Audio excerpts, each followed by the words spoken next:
da minti biyu insha Allah. We begin in Allah da just 2 minutes.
Assalamu alaikum rahmatullahi wa barakatuh. Barkanmu da sake kasancewa a cikin wannan specs da muke gabatarwa a duk ƙarshen mako sau biyu a sati, asabar da lahadi, a Arewa Forex Traders Roundup Trading Psychology episode 11.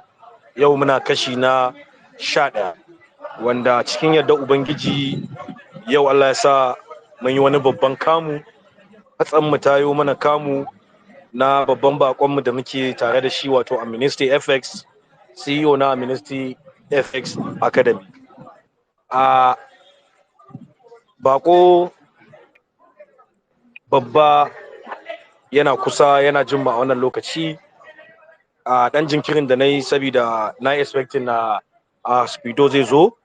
Ban sani ba shi ma wani abu ya rike shi saboda na dan yi doguwar tafiya, kusan ban ma shigo Kano ba sai 6. So amma alhamdulillah, still dai na yi managing, na samu kamar yadda aka yi alkawari an yi hostel.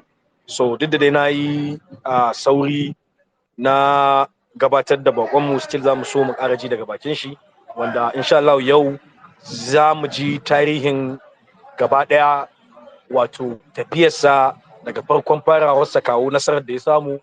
Sannan za mu tattauna akan topic, wanda za mu ji topic ɗin daga bakin shi insha Allah. Za kuma mu buɗe lokaci da za a yi tambayoyi in Allah ya aminta. So Amnesty. Ya assalamu alaikum. Assalamu alaikum salam. So da Allah ina son na roƙi wani alfarma guda ɗaya, ko za a bani dama na iya yi magana da turanci, saboda akwai words ɗin da suke bani wahalan faɗa da Hausa, kuma akwai waɗanda suka yi joining wanda na san maybe jin Hausan zai musu wuya, tun da na yi sharing abun a Telegram community na, kuma na san ba wai iya Hausawa zalla bane a ciki. So na san akwai 'yan east din can da 'yan south da 'yan ko ina ne ma waɗanda ba su jin Hausa. So I don't know if I will be opportune to make use of English, because seems like obviously almost all of us here can understand the language of English. So alhamdulillah, amfani da English in kusan na san cewa duk wanda suke bibiyar specs din nan cikin ikon Allah za mu iya fahimta, ko kuma an samu rashin fahimtar ma dai zai zama kaɗan ne. So kuma muna so din in an samu an yi hakan, ya zama da cewa mu kan mu ƙara buɗe abin ne a san da cewa abin yana nan. So idan da yiwuwa a yi mana 'yan gausa, idan kuma za a iya Englishin, to a yi Englishin. Maybe you can take 20 minutes ka yi turancin, and a gurguje 30 minutes ɗinka sai ka yi mana recap da kuma Hausan na wa'anda su kuma ba su fahimci abin yadda yake sosai ba. So ina jin haka kamar zai fi ko? Alright, so that's a great idea. Wow. So insha Allah yanzu ga bakonmu nan, masu sauraron mu, insha Allah zai fara jawabi, za kuma mu zauna mu saurare shi, mu dauki biro da takardar mu, saboda na sani cewa akwai abubuwa da yawa da za mu kare daga cikin bayanan da zai tattauna a yau, da za mu tattauna a yau insha Allah. To Amnesty, the floor is yours. All right. So good evening once more, my people. So I remain loyal, your loyal boy, Amnesty FX, basically known as Saifullahi Aminullah. I was born 30th July 2000, which is, I think, I will be hitting my 23 years in the next probably 50 days or above. That's next month. So I was born and raised in Zaria local government area of Kaduna State. Started my primary school at Basic Children's School, stepped down to Demonstration Secondary School for my secondary school career. Then started my IGMB at Nuba Mali Polytechnic, Zaria as well. After that, wrote jam and then failed, wrote again and failed. After that, decided to apply for a university called Federal University Dutse Jigawa State, which the cut of marks is, I think, 160 also. I and my parents wanted me to study at Abu Zaria, but we plan and God decide. So I applied for Federal University Dutse Jigawa State. I was opportune to study mathematics. I started studying mathematics in Federal University Dutse. Did my level 1 with a good point actually, because then I have not started the forex trading. I was fully focused about my educational career, that's my school career. So the level 1 was fully recognized because I'm part of the second class upper student then. So all of a sudden I decided to switch from mathematics to a course named cyber security. Basically, I'm a man of research. After making several of research, I found out that cybersecurity will be one of the most important courses in the years coming. So I battled a lot to switch to cybersecurity, and with the help of God, and I was opportune to switch. I started my level 2 cybersecurity. Then all of a sudden, at that very point, I met a friend of mine. He told me about forex trading. Then I showed less interest because even then I was into digital marketing as well. So I've been making a lot of money from the digital marketing. So I saw less concern about the forex market as well. Whensoever he hit me up about how far about the market, I would just tell him that I'm doing well. Meanwhile, I have not even started learning. So as times goes on, when I realized that in Nigeria, I don't see any day or any time that the change will happen. Because if you guys can make research, you find out that a lot of countries are above us, which we are more wealthier than them, but they are above us. So after that, at my level 2 in the Federal University of Jigawa State, the first semester was good. Then the second semester, basically, I started learning about the forex trading deeply. Then when I did that, I started with let me say, like gra. Also, I was not following the mentor instruction, been depositing the money I earn from digital marketing and be losing it. So that thing melt my heart.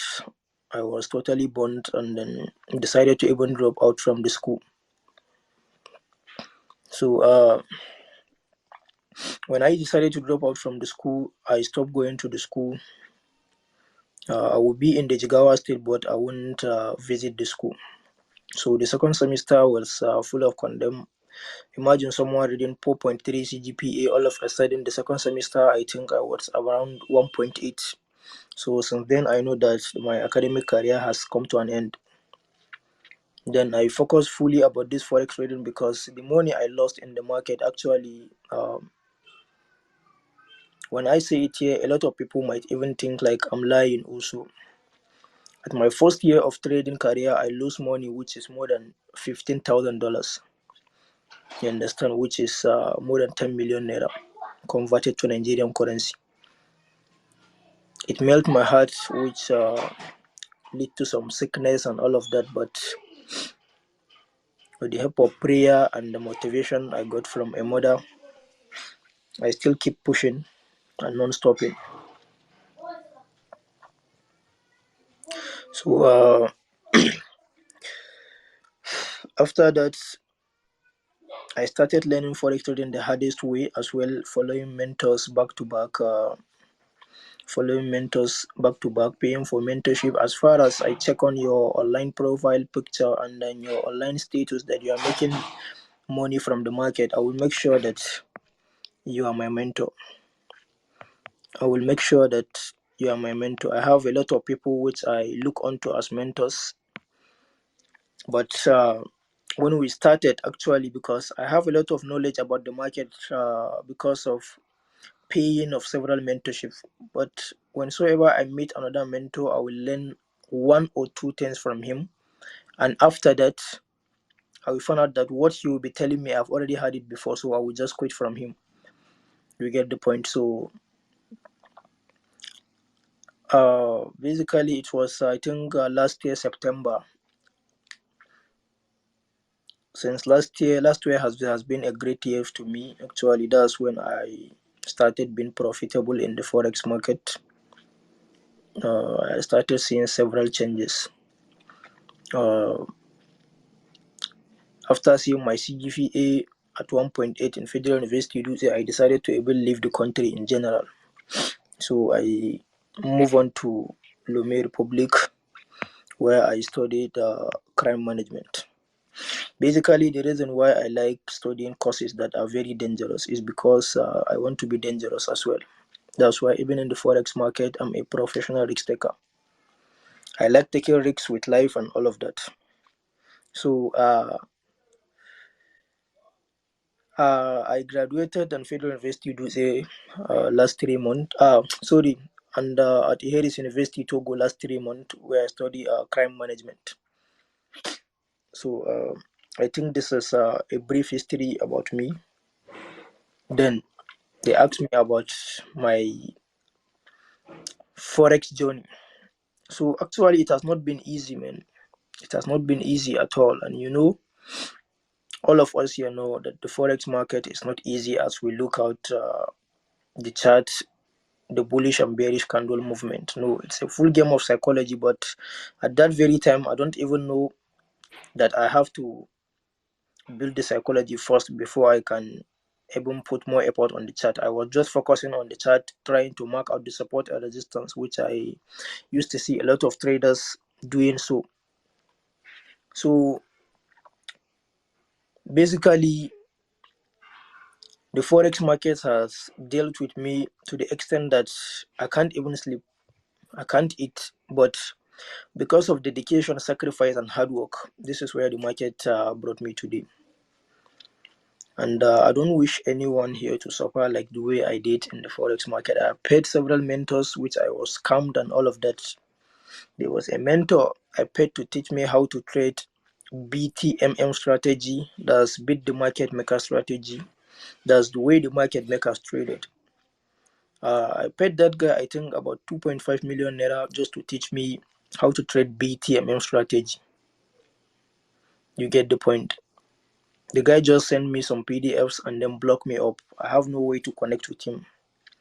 That still didn't make me to give up. I still keep pushing. I still met another mentor. I think I have never paid mentorship of less than 200,000 naira. I have never paid mentorship less than that. Less than 200,000 naira, which is converted to Nigerian currency at the moment, I think that's about 300 and something dollars. So I have never paid below it. But when the time arises, you understand, God used to make things simple. I met a mentor called the Roop Trader. The Roop Trader was actually the one who started changing the whole game to me. And if I told you guys how much I paid him, you guys will be shocked, because he is part of those that collected minimum and unreasonable amount, even though at that very time I was down on cash. Actually, I don't even know I was able to make the payment, but he collected, I think, not even up to 100,000 naira from me, which I have paid like, let me say, 7 to 8 people to teach me how to trade. More than, there was a guy I've told you guys that trade the BTN strategy, and I paid him 2.5 million just to teach me that strategy, but he ended up scamming me and running out with the money. So this guy was the one that totally changed the whole game to me, actually.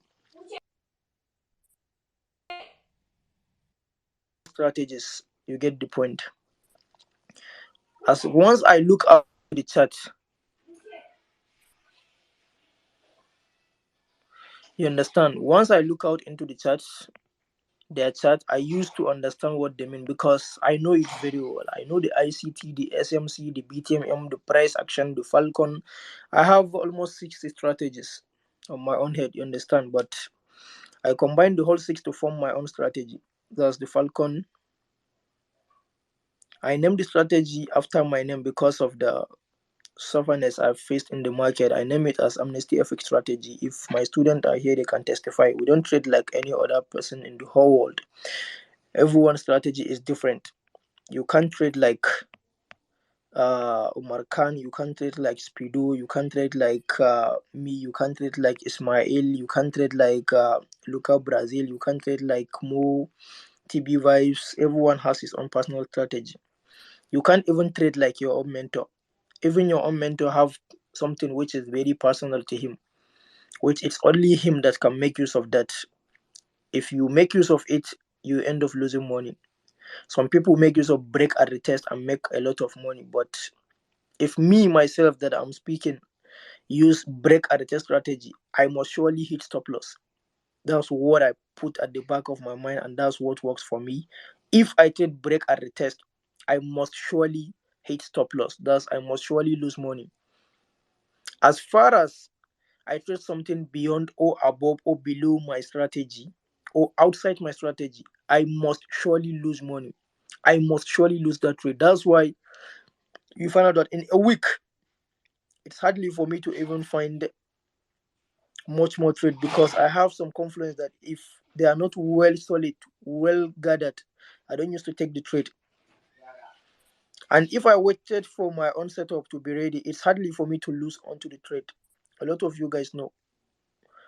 Even if I wanted to trade, even if it's a small account, as far as my confluence are okay, I can play it to reasonable amount.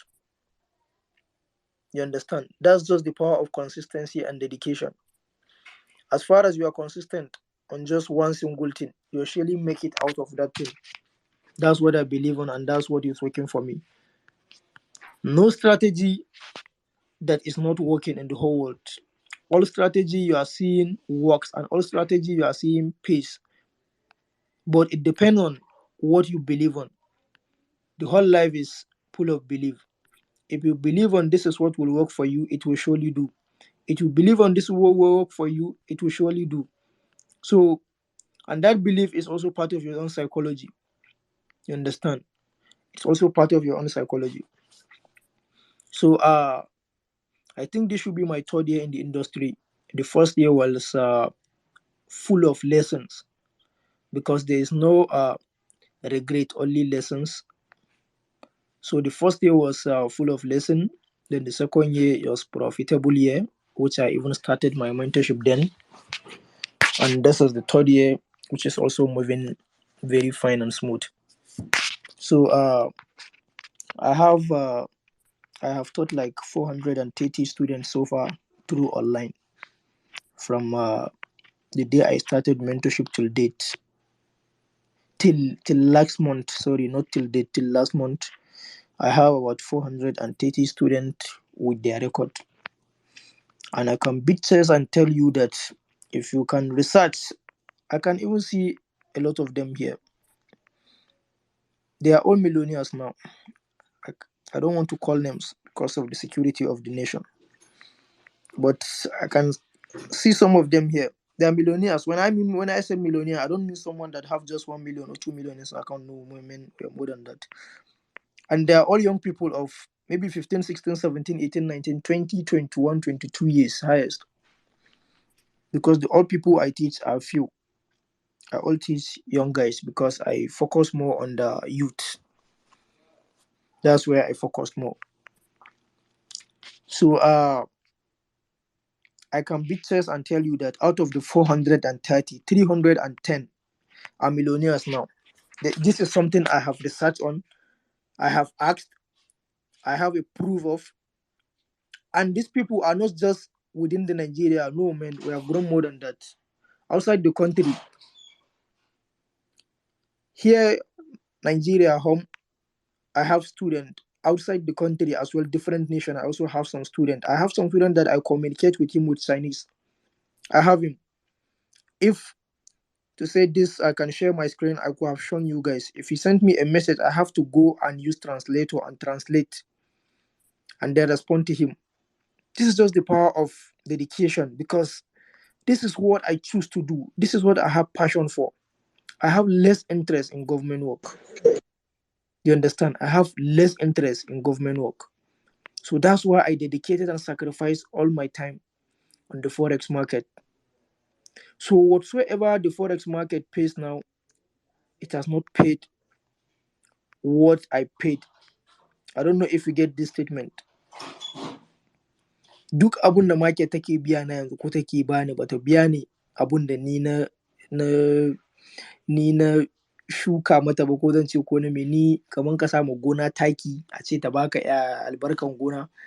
So ko ta baka a ce irin bata biya ka ba wai baka cikin riba ba, amma idan ka diba irin wahalhalu da ka sha, zaka ga ba ta biya kan ba har yanzu. Ba wai riba nake magana ba, dan in ana magana riba, I'm not in a loss, because whatsoever I have now, it's all from the Forex market. And when I started, I have few, or I have lesser than what I own today. You understand? That's what I worth then when I started, because I think I have lost almost all I have in the Forex market.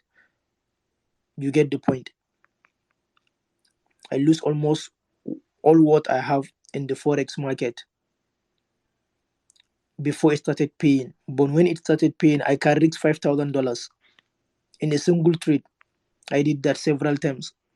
I win some, I lose some. I can lose 5,000, 6,000, 3,000, 2,000.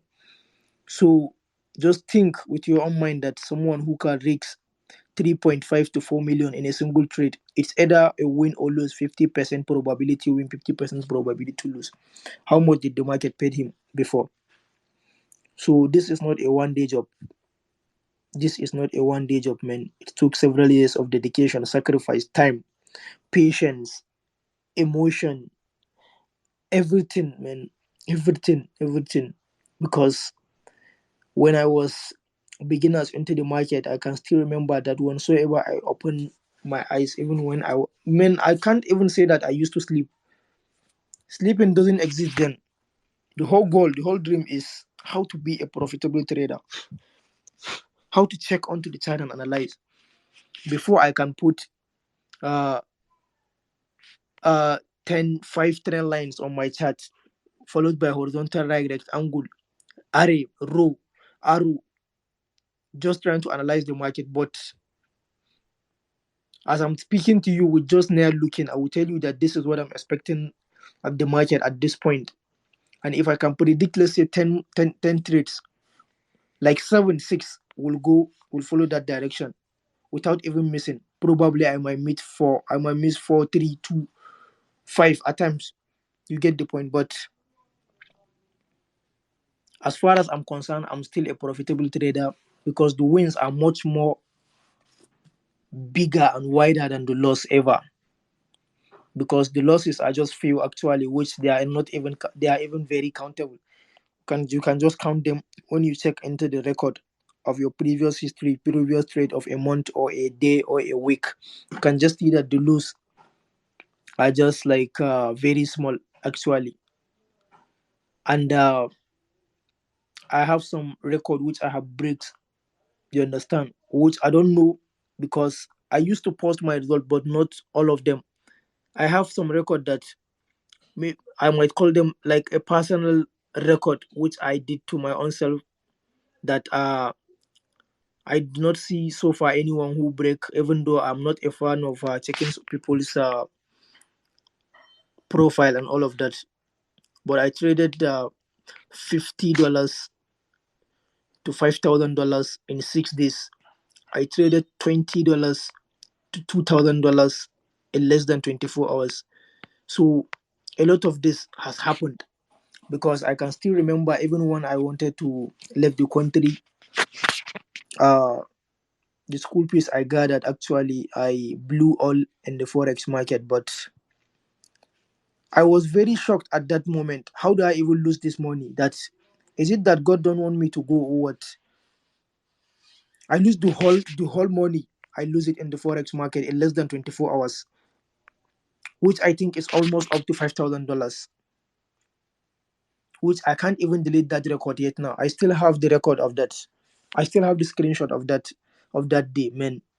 It was a very harsh day to me. But I still didn't give up. I still keep pushing, keep pushing, keep pushing. I was able to trade $50 to $5,000 in 6 days. That was how the whole story got changed. And even when I dropped down to Lumi, I still have to meet a lot of traders there, which I can see someone here, Wati Boy, Salifu. They don't speak English also. They speak with French. They don't understand Hausa, no English, no Arabic, only French. So when you hit that country, you still have to learn. So he's a trader, so I have to mingle with him, and I have someone which we call Gauta. So he is also a trader as well. I still have to mingle with them. I have someone which is called the Synthetic King at Addis Ababa. I still have to fly from that Lome to Addis Ababa. It's another different country as well, to go and meet a trader there. Man, a lot has happened. And when I started this forex journey, I have started with trading the currency pairs. Trading currency pairs. Then all of a sudden, after the first year, I have to switch. 2 months before I left this country, I switched from currency to synthetic. And this advice was given to me by a mentor I met from South Africa, called the Jax FX Swing trader. He advised me to, since I have already know how to analyze the market, it's not time to make the whole money in the forex market. I switched to synthetic market. So as I'm telling you that the money I got from the synthetic market in just 7 months, I was not able to get that in the currency market in a year, which means the synthetic market is of more volatile than the currency market. You can even hear from the name volatility, VIX 100, VIX 50, VIX 10S, VIX 50S, VIX 25S, and all of that. So the money I got in the synthetic market, I did not even got maybe 2/3 of it in the currency for a year. So the synthetic has paid me a lot, which I set some record as well on the synthetic market. A lot of the screenshots are on my Instagram profile. When you check the highlight, you see Pliff. At that point, you see a lot of magic I did on the deriv as well. Then I just switched back to currency, I think 2 months back. That's why I'm still battling. When you left something for a day, it has to leave you for a month. So I left currency for more than a year. That's why I'm still battling with the PS as well. But even with that, I'm still on a profit level. But I'm still battling. What I mean by I'm still battling is that I'm still not well sorted like the way I want to be. And I left the synthetic market because I'm a guy that like taking risks, just like the way I said. I want to touch this part, and touch this part. And also, I have traded the indices market, which are the German 30, NAS 100, and US 30. I used to take those trades as my personal trade. I don't used to give out the signals because it will send a lot of people back to village. It's not a child play uh, pairs. Those pairs, they are not for child. So I have to take them personally, which if I take my loss, I might just maybe cry alone in my room, shed the tears, and then move on. If I make profit alone, I smile alone and then move on as well. So I have a dream, or I should say a goal, which I want to hit in the next 2 years before I jump out from the industry. We can't keep staying in one place. for the whole of our life. So I have a record of producing 2 million traders from the north, and I want them to be a youth guys, because what's actually is really affecting me is a young guy of 20, 21, 22 years working under someone getting paid with just 500 naira a day or 1,000 naira a day. Man, so if I sat down and then started thinking, how can this be rich with this 500? I don't say you can't be rich, but based on human psychology, you understand? If you match him with a guy that trade Forex, you understand? And a guy that used to get just 500 naira or 1,000 naira a day, under sun, under rain, you get the point. You will find out that the difference is very clear, and you have to even pity him as well. So I have that pity for those guys. That's why I even decided to launch the academy. Basically, I did not launch the trading floor just for people to come and be joining. That's why I have limited number of students I can control. So I opened the trading floor just for me to be leaving home and be saying that I'm going to the office, because I've been in the home, been staying at home for several years. I'm not a fan of gathering a lot of friends and going there. Yes, I move from one place to another, but not with a lot of guys, or not going to a guy place, or not going to a friend place. No, I roll my own parole alone, even in the city. So when I sat down and think about how much do I even spend to learn this thing, and how much can someone pay me before I can teach him, then I realized that people cannot even pay to learn, especially the northerners. That's why when I cut the price from $200 of my physical mentorship, which is just 150,000 Nigerian money, to just $150, I have been reasoning. Did the money even worth for me to even teach people how to trade? I said I'm just doing this for the sake of God, not even for the sake of the money. Okay, not even for the sake of the money that people are paying. Because imagine you giving out something you got with a lot of millions and years of dedication, and you are shortening it out for someone in just a few months or few weeks, if he is very serious, you understand, with just 100,000 naira. Just think well and see, did this money this guy is paying even worth the knowledge I'm giving him? But if you sit down and think like you are just doing it for the sake of God, then you have to just give it out. And I can see some of my mentees here. I don't used to hide anything to them, even if it's crypto, man. If I see a signal on crypto, I can drop. Let's all buy and hold. If I see a reversal on a crypto which I know that people are holding already, I will tell them close because of this, and this. These are the reason. I dropped a signal on BTC as well today. I have the reason of doing that. You get the point. There was a reason of doing that, is because the Bitcoin investors moved their investment outside United States of America due to the regulatory uncertainty data. You understand? That's why the Bitcoin investors moved their investment out of the United States of America. And this was gotten based on my own research, which I know that BTC is the mother of all cryptos, just like the way DXY is the mother of all USD pairs. Likewise, the JPY basket is the mother of all the JPY pairs. So if BTC will drop, then a lot of coins will be liquidated. That's why we are shorting BTC to the roof as well. We are shorting BTC to the roof from now to the roof. But the SL I gave this morning, this evening, was heated due to spread. But right now, I'm telling you, I'm still on the chart, looking under the chart right now. I want to see what will happen next. What movement will be next? But we have hit stop loss, which is just, I think, 23 pips SL. Yes, 23 pips SL. So far, it's hit. So we are still watching the chart. So, Mr. Umar Khan, I don't know if we can proceed to the topic. I just gave a brief history of how I started till how I reached where I am today. So thank you guys for listening. I think we have a topic that was given to me Let me even check the topic again. He said I should talk on the obstacle of becoming a trader, failure and success. So, Mr. Umar, I don't know if I can proceed at the moment. That's Fido. I think you can take over this. Okay, okay.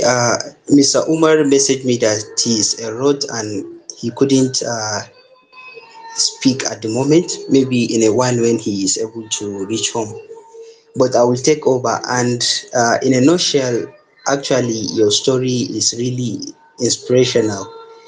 And to everyone listening, I hope we utilize Amnesty's story, background, and how he comes to know forex trading, uh, his obstacles, his experiences, and his dedications are something actually you shouldn't just listen with one ear. You should be listening while jotting down some key things because he shared valuable stuff that you rarely find online or happens to hear from someone. So actually, what I want to say is thank you very much for sharing this journey of yours to every one of us listening at this very moment. It is a pleasure having you. And even though this space is normally held in Hausa, but today maybe we have special guests that this space was decided to switch to English. But nevertheless, I think we understand a little bit of the language and we can communicate. Yeah, so the main goal of initiating this space, this gathering, is to bring together the traders we have in the north because whenever it comes to progressive stuffs like trading, online hustle, anything progress, we the north are left far behind because of actually the way we the northerners behave and so on. So bringing this platform, this space, the initiation of this space is to bring trader A, trader B, trader C, up to trader Z to come together and come up with things like this that will automatically help us in one way or the other. And I believe, like when we continue holding such type of discussion, it is actually going to impact a lot of us in a way we cannot even imagine to measure. So like today, actually, I must comment that today is one of the most interesting space because trust me, when you go online, majority of those traders you are seeing, 90% of them are fake. 90% of them are fake.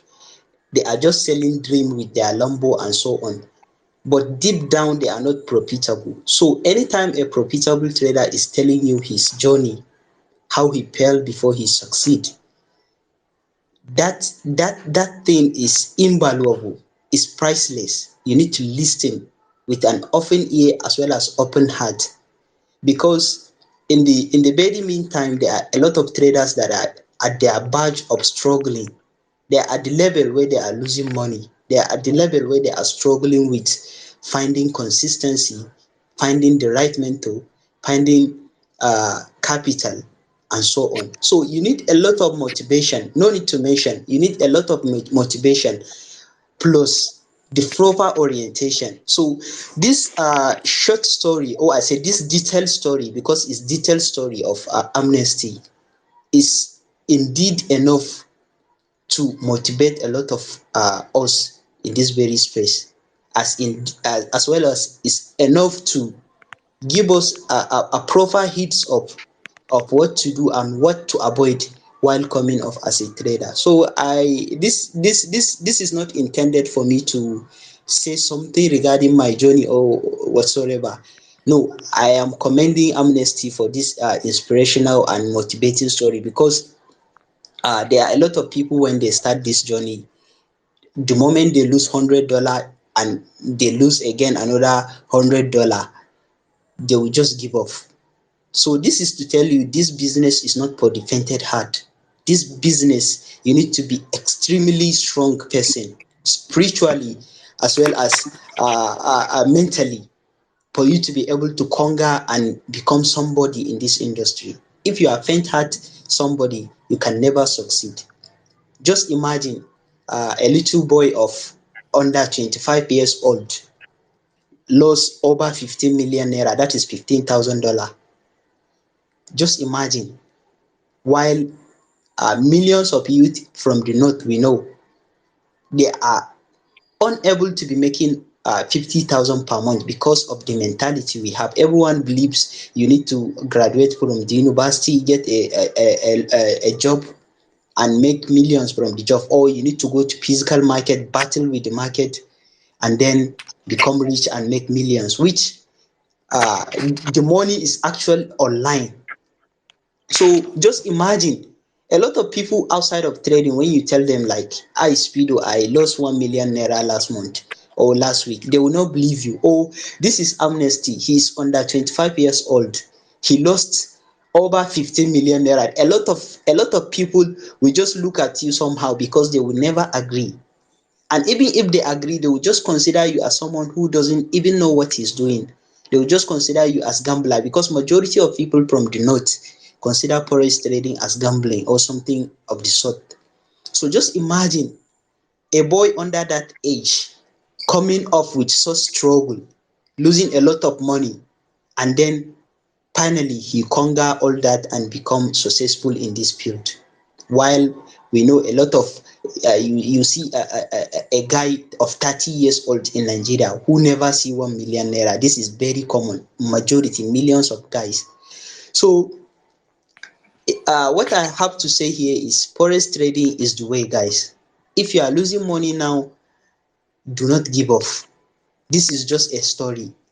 I think in one of our previous spaces, I ever told this story that 2021, 2020, I lost some huge amount of money that even my mom, she didn't know about the exact amount of the money I lost. But later on, when I told her, because at that time I bargained, I want to buy a house for my mom at different local government. I want to buy a house for my own.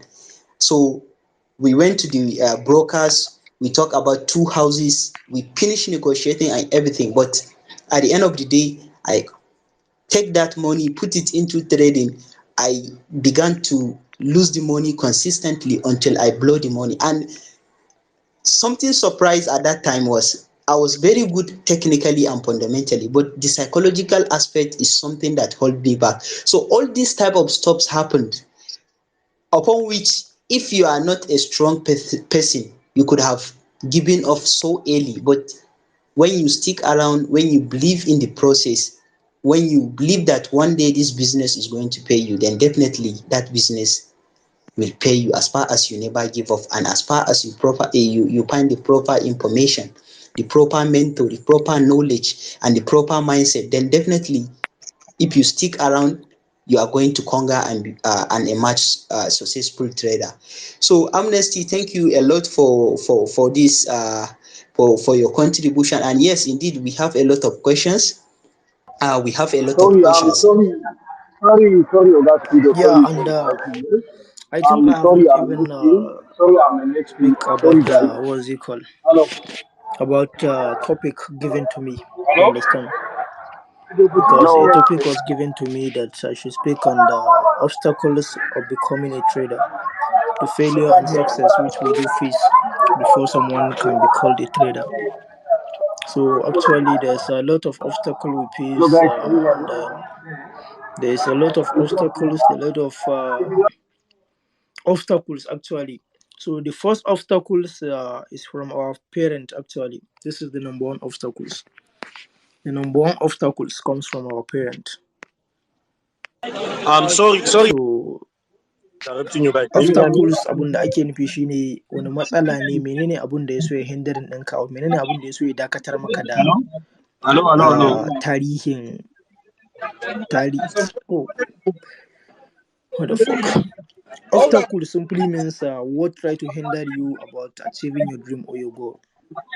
Abin da ya so ya dakatar da kai daga cimma gurinka shine ake nufi da obstacle. So a arewaci abin da muke fama da shi shine da tun daga gurin iyayenmu, daga gidajenmu. tun daga gurin iyayenmu idan Allah ya sa kai iyayenka 'yan boko ne sai a ce dole sai kai makaranta ba haka ba za ka yi arziki ba. So wannan shine obstacle na farko, ko kuma in Allah ya sa iyayenka masu ɗaukan magana ne daga gurin mutane, daga an zo an ce musu yaron ku kaza yake yi sai su yadda. So wannan obstacle ɗin babban abu ne da ya kashe ma a lot of youth rayuwan trading, a lot of youth dream has been killed by this. Kuma wannan da yake zuwa yake kawo magana akan kaɗin nan, idan ka tsaya ka duba ga kafin shi komai, shi yasa yake kawo wannan maganan saboda baya suka ƙara mai nisa sosai. So for me actually I'm much more grateful to God and to my parents as well, because my parents are my 100% and full supporters. Thank God they were not illiterate, they all went to school. So whensoever people hit them off that, me, I have even faced a lot of things that I'm a Yahoo boy, because I do a lot of my activities on the computer. Since when I was small, I was sent to a computer school, so I have that fashion of working with system day and night. That's why even my courses that I do studies, I'll make sure that computer something is attached to it. Even the cyber security is attached to computer, the crime management as well is attached to computer. So I was called a Yahoo boy, even though yet till date I have not met someone who have ever faced me face to face and called me a Yahoo boy. Though I'm not a fan of mingling with people.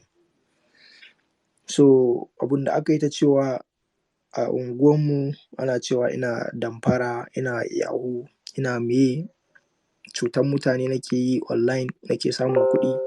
Tunda za ga ƙaramin yaro tun a lokacin, as of last 3 years kenan ko, na saya 3 years ko 2 years, na saya 206 tun mota, na saya mota 206. So mutane suka yi ta complain ina nake samun kuɗi, aka kai ni ƙara gurin mai gida, gurin mama. To amma ya riga ya san tarbiyyar da ya san me ya haifa, kuma ya san ba zan aikata wannan abun ba. Kawai sai dai ya ce mun na ji tsoron Allah da kuma tsare gaskiya, Allah ya yi albarka. So with that dai har mutanen ma suka daina kawo magana, wanda wa'innan da ke kawo maganan kuma su ne fa yanzu za su zo su tambaye ka da Allah ka taimake su da 200, 500, 1000, wanda idan ka tuna da abun da suka yi a baya kawai sai ka kaman dai kar ka bada. Amma idan ka diba kuma ka riga ka musu nisa, kawai sai ka basu kawai a wuce wurin.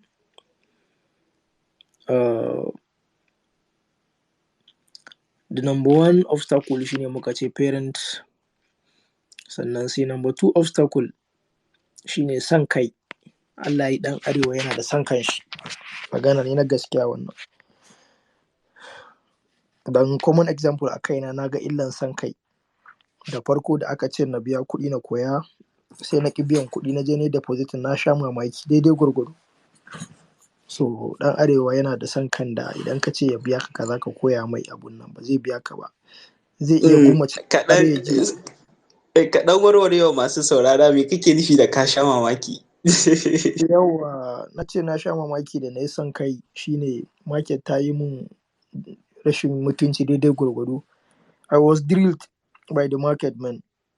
I was getting beaten fully, back to back, up and down, side by side. Na ji duka wanda sai da ya zama na ma ruwa idan zan sha ƙila sai an tauna mun daga bakina. Allah, wani lokacin da na yi wani loss, na kasa tsayuwa akan ƙafafuna. Billahi azim, na kasa tsayuwa akan ƙafafuna, ina jin jiri kamar zai ɗibe ni. Sai in tsaya dai, kai ya ne Forex, ya ne daga kai abun nan ba zai yi ba sai da mentor. To tun daga nan kuma sai na fara investing duk wani kuɗi da nake samu kawai a mentorship. So gaskiya idan mutum bai koyi abun nan ba, ban ce mutum ba zai iya ba in bai koya ba, amma wallahi tallahi idan ya ƙi biyan naira 10,000 a koya mai, zai biya market miliyan 10 kafin ta koya mai. Kuma market kan ta koya mai sai ta tabbatar ta mai dukan da wani daga nan ma zai mutu gaba ɗaya.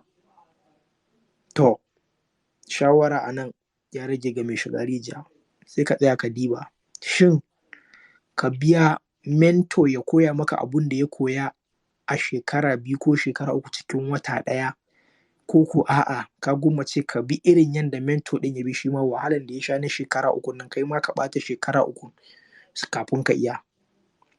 Wannan shi ne kawai maganan.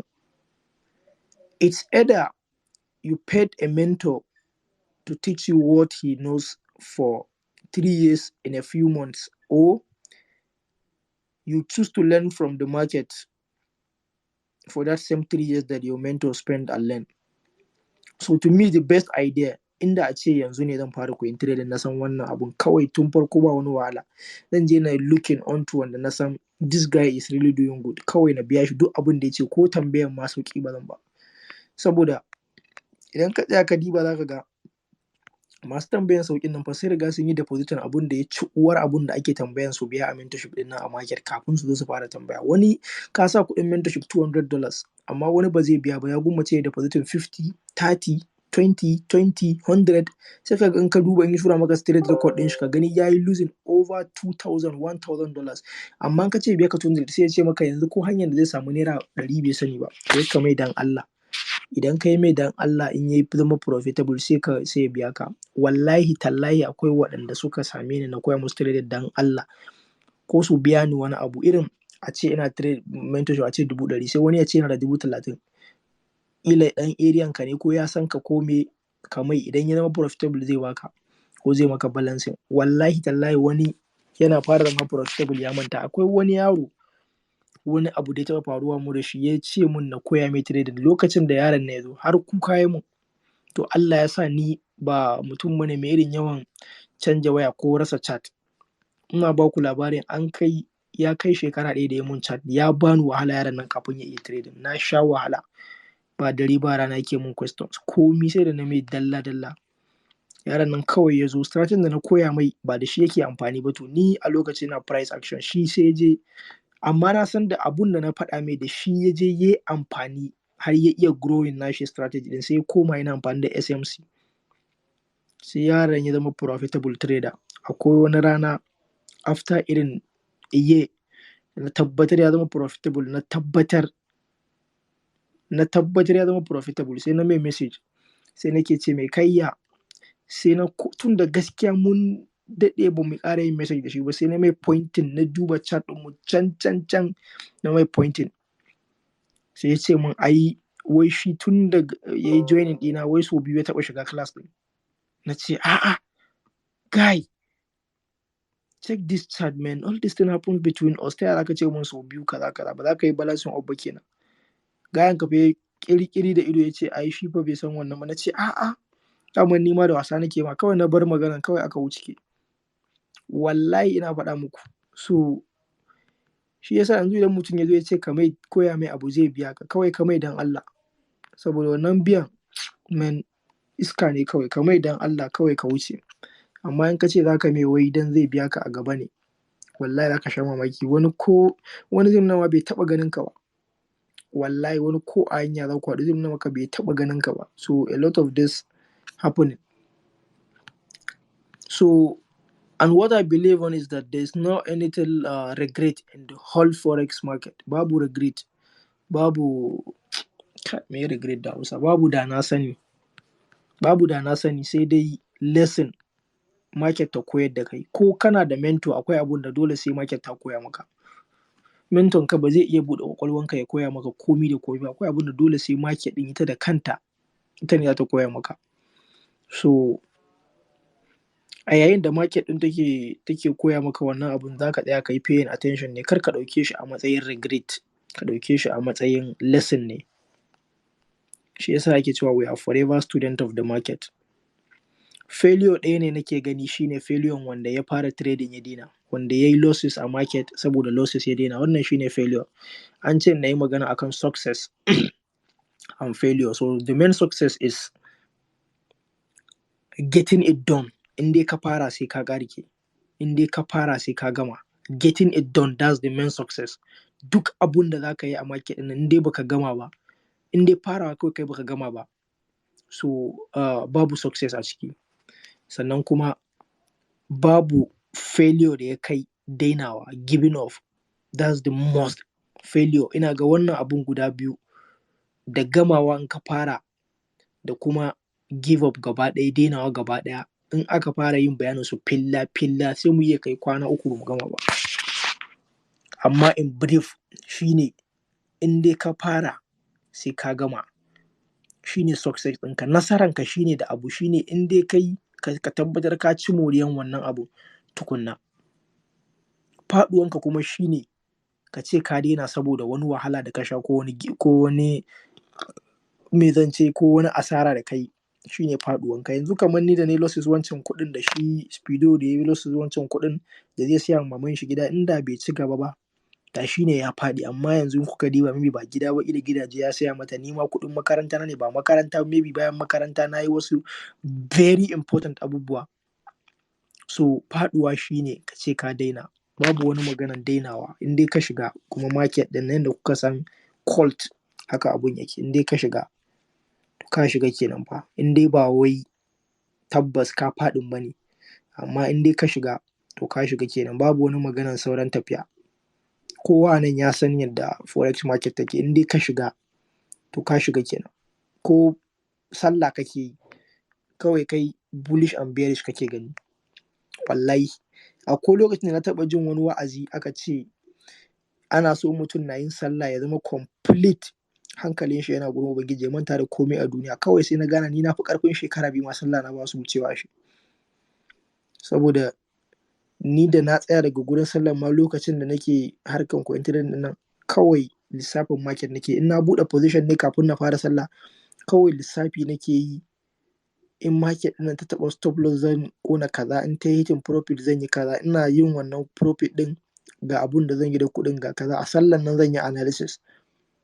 Kuma most at times duk lokacin da nayi wannan analysis a sallan nan ina tashi ina idarwa zan ga na hitting stop loss. Wani lokacin ma daga nan ko astaghfirullah ba zan yi ba, zan tashi in fita daga masallacin. Na fita na tafi kenan, shi kenan sai wani sallan kuma.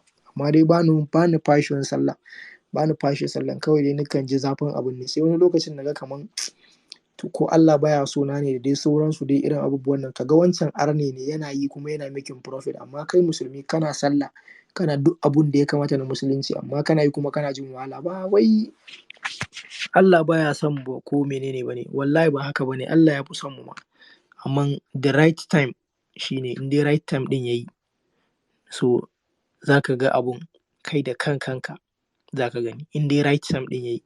Amma in dai right time ɗin bai yi ba, no matter what you will do, kawai zaka ga kana yi ne kaman ana wankewa, kaman kana yi ne ana wankewa, kana yi ana wankewa. So my own advice here is pay attention to the market very well. Don't be in a haste, don't be in a rush. Duk abun da ka gani yana da lokaci. Duk abun da ka gani a market ɗin nan yana da lokaci. Ko meye shi kuwa, zaka sha wahala na shekaru, watanni, amma wallahi daga lokacin ka yayi to shi kenan. Change begins with me kenan, haka ake cewa. Change begins with me. Daga lokacin ka yayi, change begins with me. So I think this is all I can say about the success and failure in the forex market. Your main success is not giving up, and your main failure is you giving up. So I think that's it. We can go for the question and answers at the moment. Thank you guys for listening as well. Thank you, Amnesty. Mun gode sosai. Na ga second portion na space din ya dawo Hausa kuma yanzu. Yeah, na ɗan switch ne. Yeah, mun gode.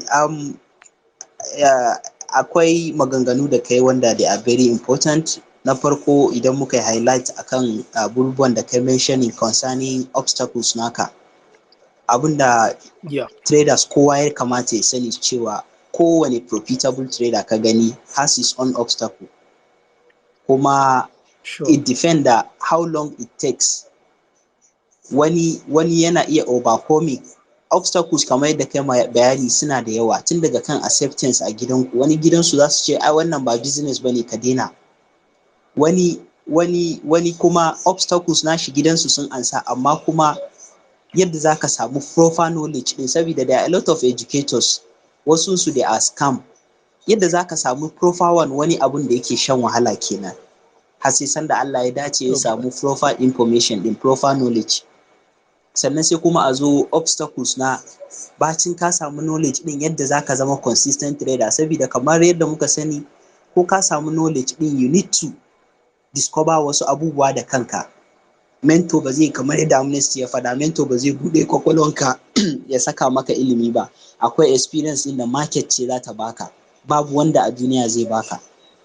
So sannan kuma in ka gama da wannan akwai kuma obstacle na capital. Da yawan mu mun fito daga poor background wanda kuɗin makaranta da ƙyar aka ringa biya mana da sauransu.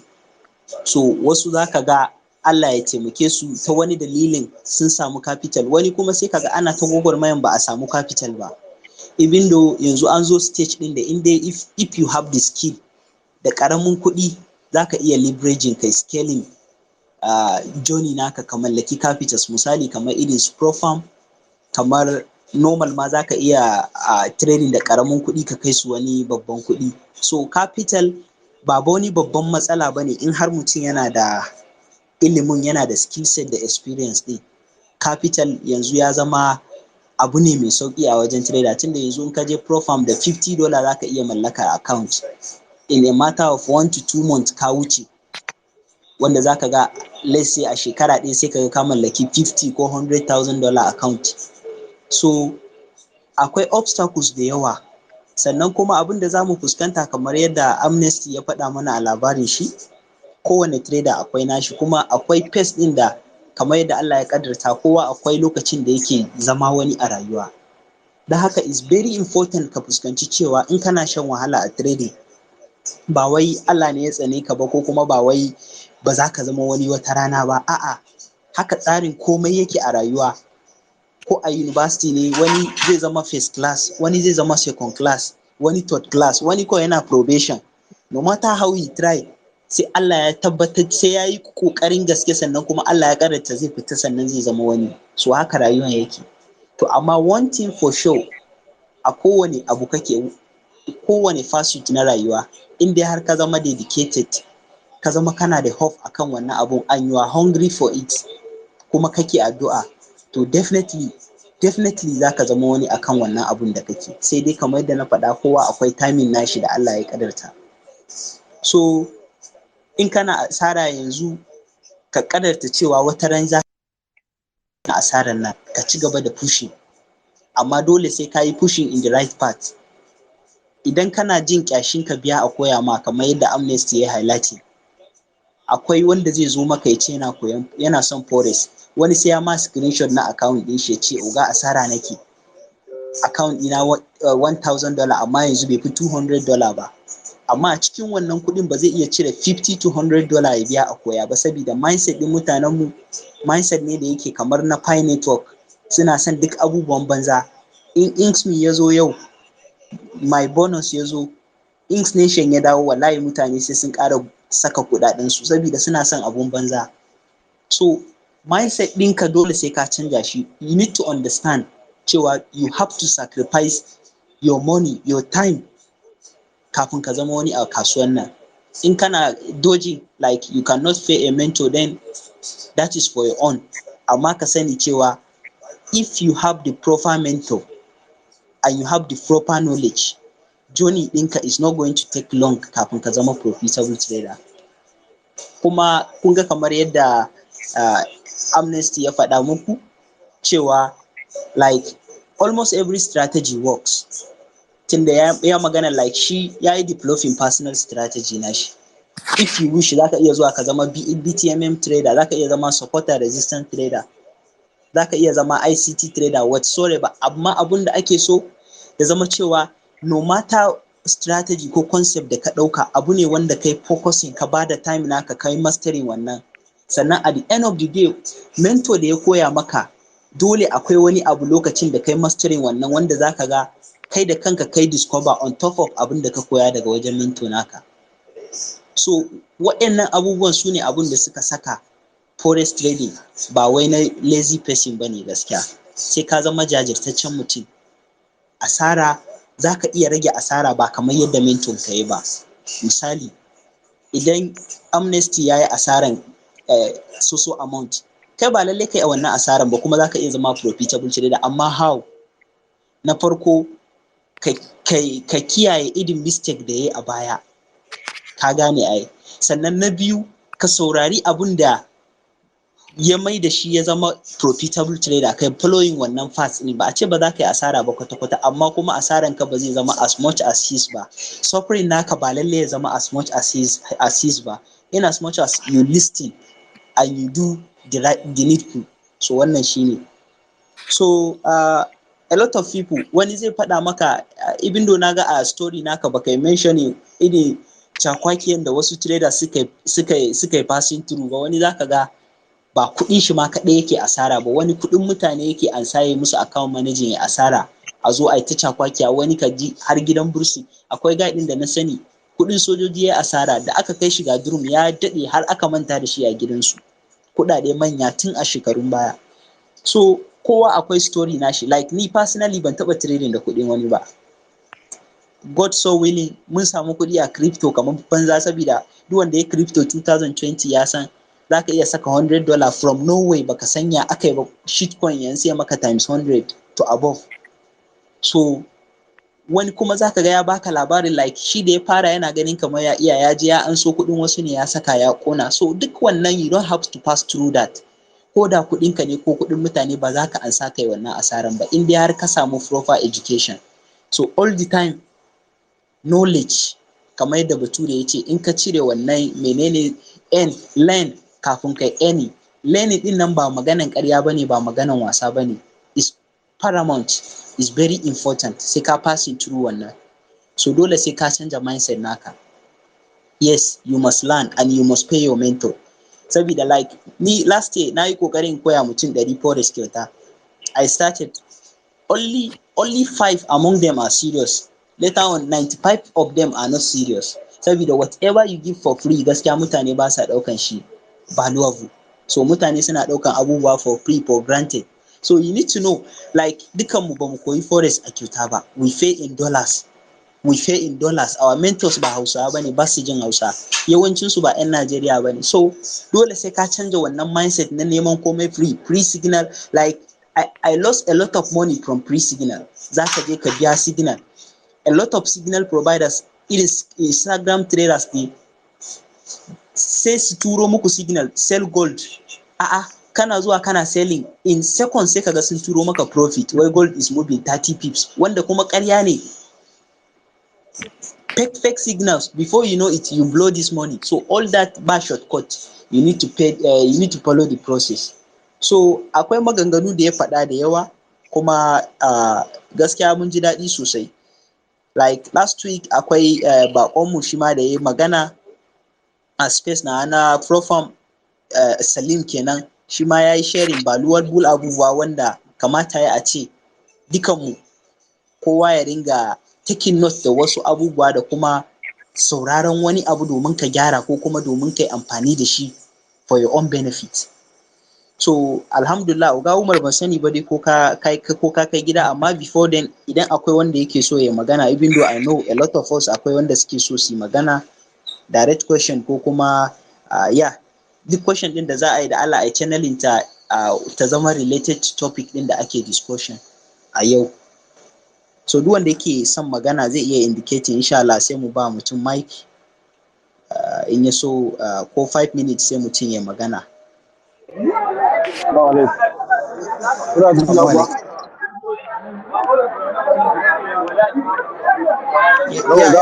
Muna ji. So insha Allah za mu ba da mic yanzu, zai zama da cewa an dai ji abin da aka tattauna gaba daya.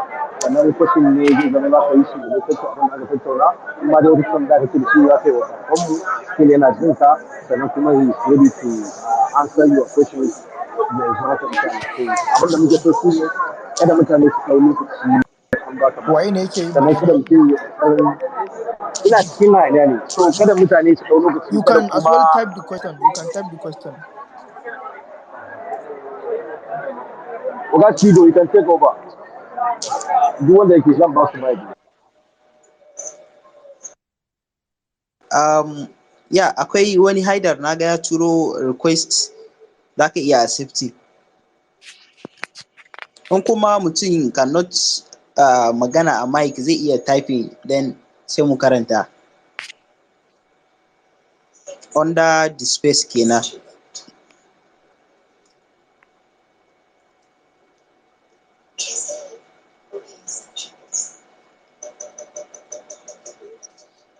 Wata ta ce wai kudin soja ya ɗebo da zafi.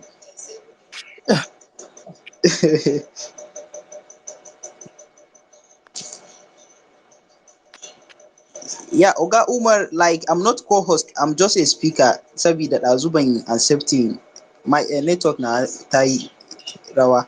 So in akwai wanda yake son ya magana da Allah mutum ya indicate, even though I know, sai Oga Umar ya bashi mic. Ga Mubarak da Mubarak. Binta Umar na ga respond da ɗinki yayi yawa.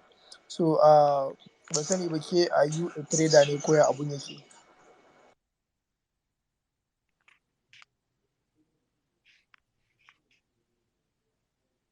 Yeah, I think Binta Umar is a trader sabida she has been attending this space kuma I think she's a trader. That's great, man. Yeah. Har yanzu akwai a lot of female traders from the north. Yeah, I can testify. So Mubarak, an baka mic, you can talk. Zaka iya muting mic naka sai kai magana.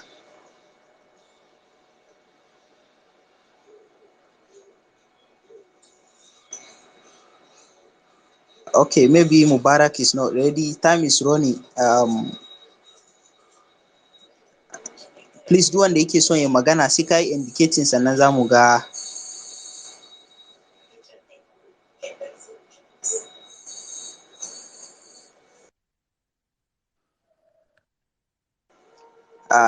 The space should not be quite like this.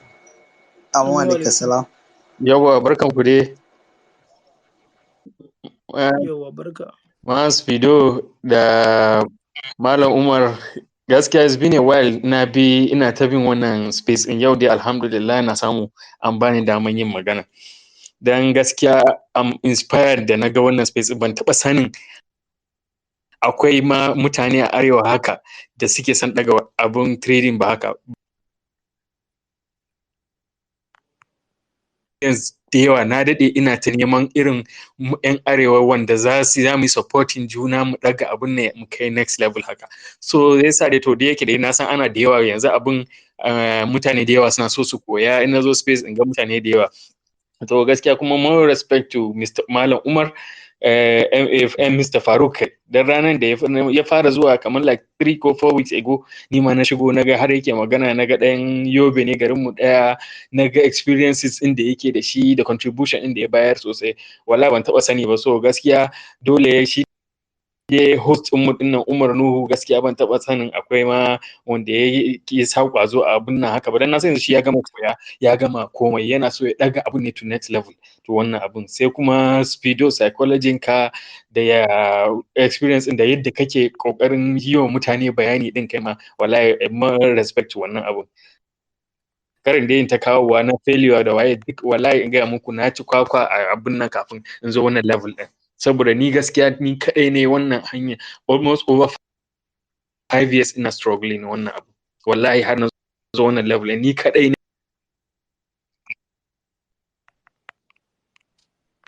yi wannan abu nan kawai ga da na fara kawo musu na dan fara kasan trading a fari kana dan profit ka gani dan suna ta bina suna waye Classic.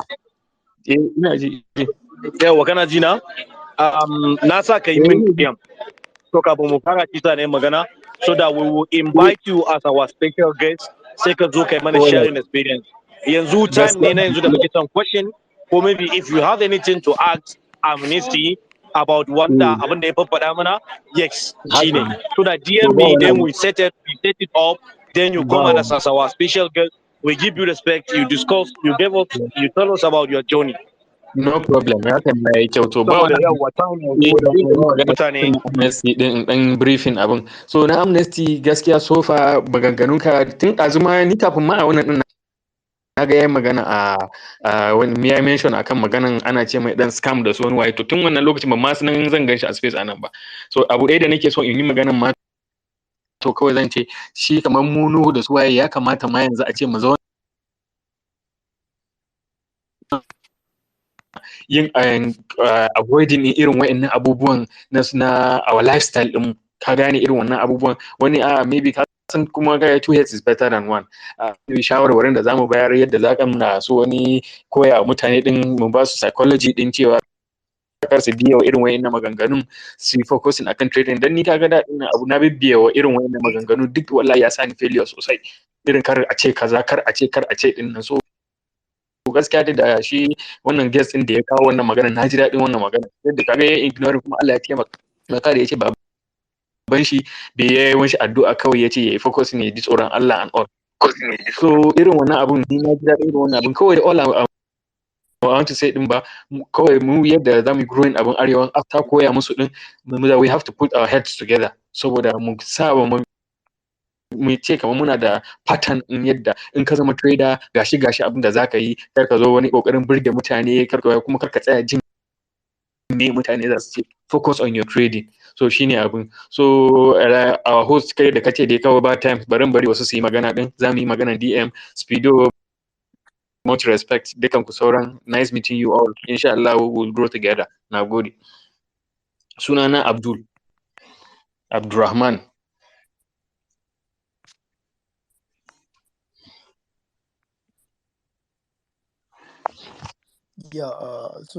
Malam Abdul, ka kyauta da ka faɗi wannan magana. Yeah. To babu damuwa, Allah will look into the matter, mu gani yace za a yi abu.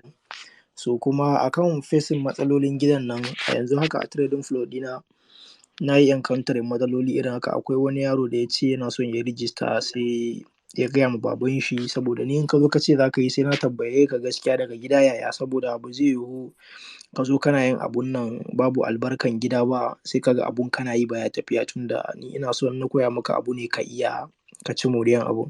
So tabbas in ka zo za ka koya daga gare ni sai na tambaye ka yaya gida. So na samu wani yaro na farko da ya zo ya ce min yana son ya yi rijista amma bai da kuɗi, yana so baban shi ya yi. Baban shi ya ce ba zai mai ba saboda ba a daɗe ba aka zo aka kama wasu yara a makwabtansu sun yi yahoo, sun yi scam. To shi ma baban shi yana tsoron kai ya faɗa irin wannan abun. Sai na ce mai ya ce ma baban nashi ya taho da shi ofis ya zo ya ga abun da muke yi. So alhamdulillahi kam wani weekend kamar last 3 weeks sai baban ya kira ni da safe ya ce shine baban wane ba na nan, amma haka nan na dawo na zo har ofis muka haɗu. Na nuna mai corporate affairs commission registration na academy ɗina, na faɗa mai abun da academy ɗin is all about, na ba shi full details akan me forex market ɗin. Ya yadda instantly nan take ma yara registration. Yanzu haka akwai wani, shi wannan is an officer ma, yanzu chat ɗin da yake mun shine baban shi ya ce na zo ya ganni gobe. Shi ya riga ya registration ɗin ma, amma sai ya faɗa min cewa ya ma baban shi ƙarya, tunda baban shi ya ce kar ya yi. Ya ma baban shi ƙaryan cewa ba zai yi ba, amma maman shi ta sani. Sai na ce gaskiya abun ba zai tafi haka ba. Wannan iyayen da ka gansu duka guda biyu dukan suna da amfani, kuma dole ne kana buƙatar addu'an su duka. Ka same shi ka faɗa mai duk abun da zai faru sai dai ya faru. Idan ya matsa ya ce ba za ka yi ba, ni zan zo na same shi. To yanzu ya mun message ya ce ai fa yana ga sai na zo na samu baban nan. Baban ya ce na taho gobe ya gani. So yanzu gobe da safe after the morning class dole zan tafi can gidan su yaron. Kun gani ni ne mentor, ba wai ina yi don kuɗin shi ba ne, a'a ina yi ne don rayuwan shi student ɗin da yake son ya yi joining ɗin, ba wai don abun da zai biya ba, don rayuwan shi, future ɗin shi kenan. Na riga na san wannan obstacles ɗin. Yanzu idan ban je ba baban zai ga kaman ƙarya ne ma, ƙaryan ya tabbata kenan. Amma idan na je zai clearing doubts ɗin baban cewa wannan abun da gaske ne. Kuma in zan tafi still zan tafi da CAC registration ɗin na academy ɗin na je mai da shi. Sannan I know how to convince him, insha Allah. Na san he will grant the guy permission to keep moving. Saboda iyaye da kuka gansu dole sai da addu'an su fa za mu ci gaba. Ko forex ɗin da kuke gani wallahi babu inda addu'a ba ta aiki. wallahi babu inda addu'a ba ta aiki, ko trade ɗin da kuke gani addu'a tana aiki sosai sosai, kuma balle a ce iyayenka su ma suna maka addu'a. So we have to move together with our parent prayers as well. So I think it's almost time. Ni wallahi speedo kama rike ni, baby na jira na, karka ja mun duka fa. Ayana. No alasha. Ba abin da zamu ce Amnesty, sai dai mu ce thank you very much for giving us your time, and everyone that attend, thank you very much. Kuma dama our plan is not to be holding space for very very long time. Za mu ringa making use of the time wisely ne, saboda at least 1.5 hour is enough for us to discuss important things. Kuma wani discussion ne ba mu gama ba, we can shift it to next week, or this sati muna yi so biyu insha Allah. To Oga Umar ma is busy, ya yi tafiya ya dawo, kuma I think mun yi taking question kusan na mutum biyu, and next week insha Allah akwai another space.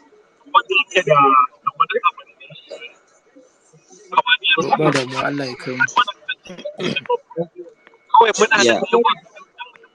Yau zan yi ga masu tambayan number na, zan yi dropping number sai mu gaisawa da juna.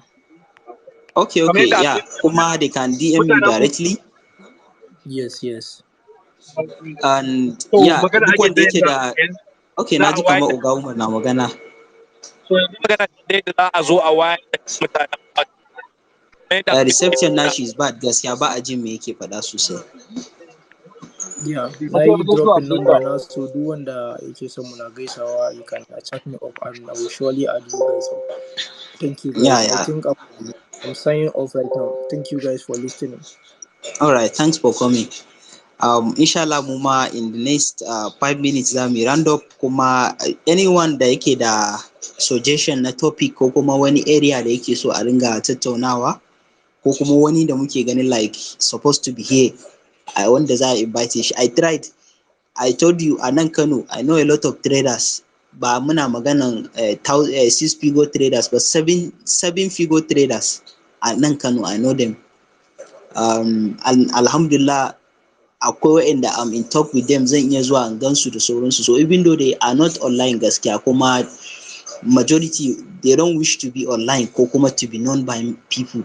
To amma last 2 weeks last 2 weeks akwai wanda ne kokarin kawo shi space din nan, even though ya ce mun ya bani uzurin shi yana da commitment sosai, shi yasa bai making ba. Hopefully maybe next week mu samu ko ɗaya daga cikin su ya attending, saboda this journey people need motivation.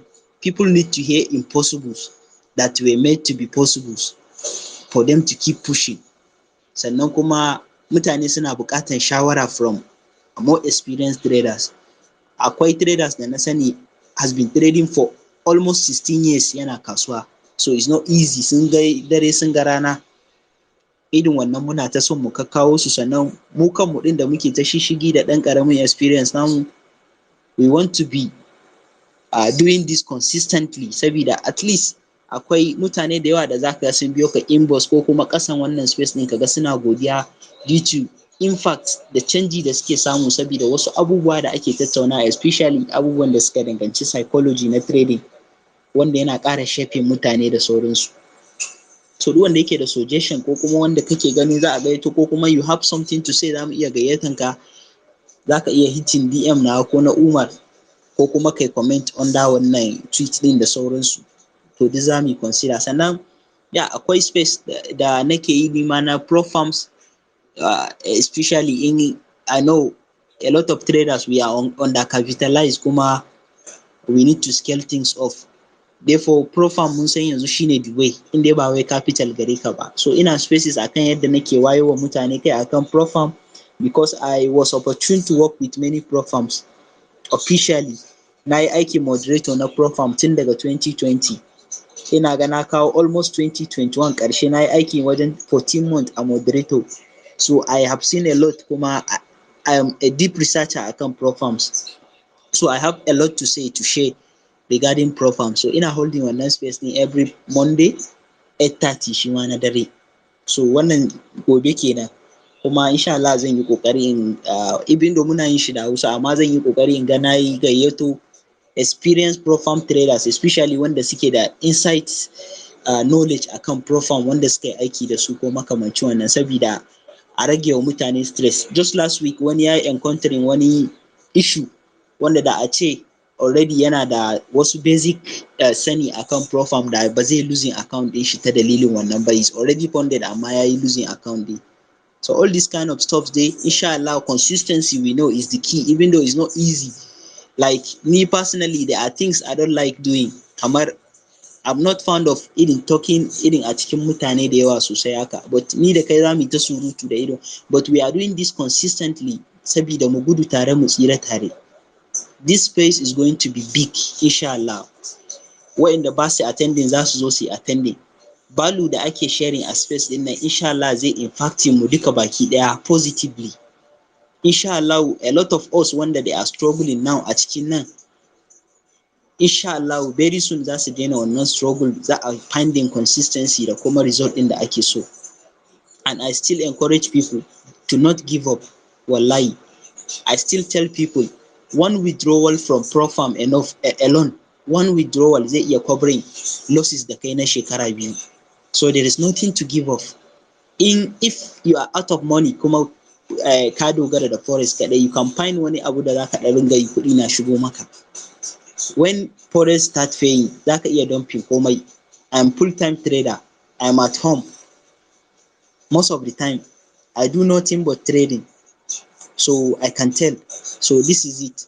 Inshallah, kowa is going to find that consistency that ake ta struggling akai. But we know it's not easy. That is why we are holding this type of spaces. We talking abubuwa, wani in abun kaji is impossible amma is made possible. Amma za ka ga dai through hard work and consistency ne ya kawo haka. So I know a lot of there is a lot Oga Umar da yake da shi da zai faɗa, amma due to kamar yadda on meeting mic nashi ɗazu kamar yana cikin jama'a ne ko yana hanya. So I don't know Oga if you have to say something kafin mu round off mu rufe space ne.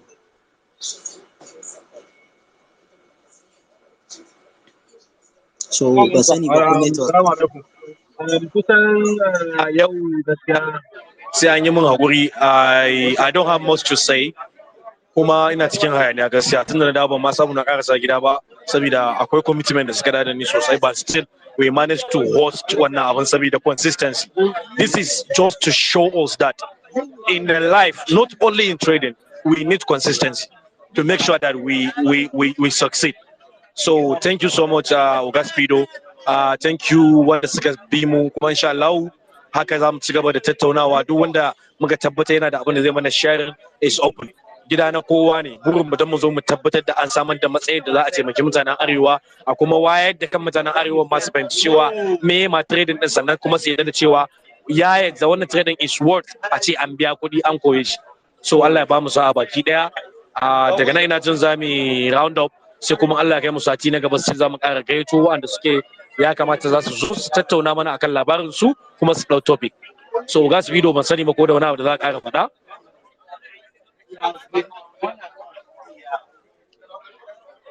Hello?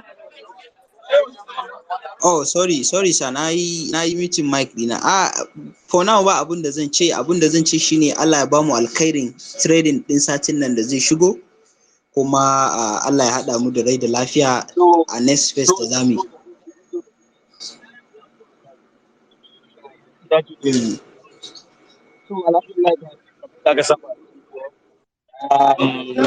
Sai kuma next week in Allah ya kai mu za mu ƙara zuwa da abubuwa masu muhimmanci za mu tattauna. Subhanaka Allahumma wa bihamdika ashhadu an la ilaha illa anta astaghfiruka wa atubu ilayk. Allah ya tashe mu lafiya.